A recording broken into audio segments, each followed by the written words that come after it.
Gathered here this morning on Oak Ridge, an absolutely beautiful early May day. Taking some of the scenery and walking down towards, this is 11th Pennsylvania, which is the monument we'll be talking about this morning, and the legend that goes along with it.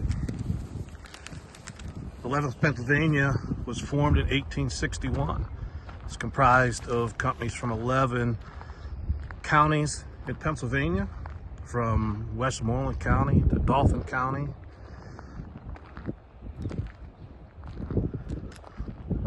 They fought in most of the American Civil War battlefields, from Fredericksburg to Gettysburg. And here's where the legend comes in at 11th Pennsylvania.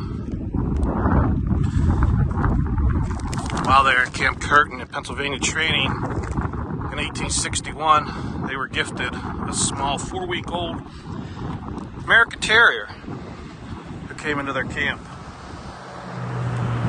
She was quickly adopted by the men of the 11th, where they gave her the name of Sally, or more in particular, Sally Ann Jarrett. The name came from the commander, Colonel Jarrett, and Sally Ann, well, she was just a, we'll call local beauty that the men admired, so they named Sally the dog, the American Terrier, after Sally. Sally just wasn't any just dog.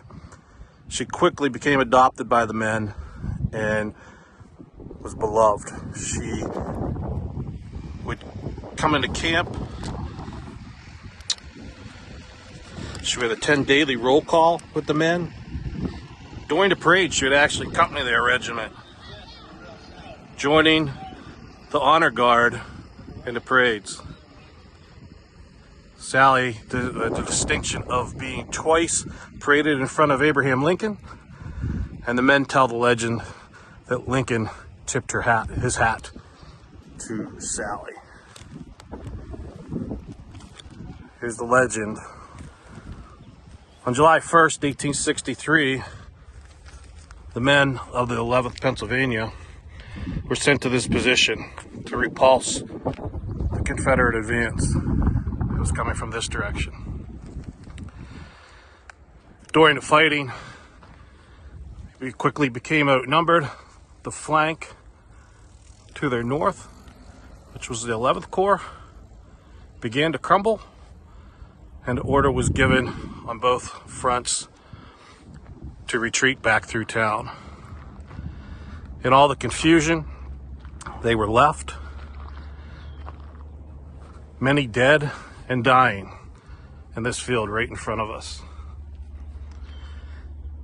When they reached their rallying point on top of Cemetery Hill, Miss Sally was missing. They presumed she had perished in the fight. However, 3 days later, when Union soldiers were sent out onto the field, this very field, to pick up the dead and tend to the wounded, they found Sally. Sally had stayed with the wounded and the killed and stood watch over them for 3 days, 3 bloody days of fighting here in Gettysburg. She never left the men that needed her most, the wounded and dying of 11th Pennsylvania. Sally went on to be rejoined with the men of the 11th Pennsylvania, and she served with them through most of the war. In 1864, at Spotsylvania, the Battle of Spotsylvania, she was wounded. She had a bullet in her neck, and they took her to a surgeon, and the surgeon was able to repair the wound, and Sally survived. However, in 1864, in February, just weeks before the end of the American Civil War, at the Battle of Hatcher's Run, Sally was mortally wounded. The men of the regiment said that they immediately dropped their guns to tend to Sally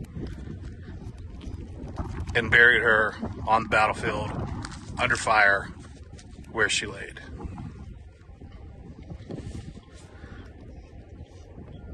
That, my friends, is one of the legends behind the 1300 here at Gettysburg.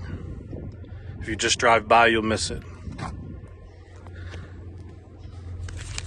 So again, next time you're here in Gettysburg, whether it's your first time or your 100th time, stop by and visit Sally.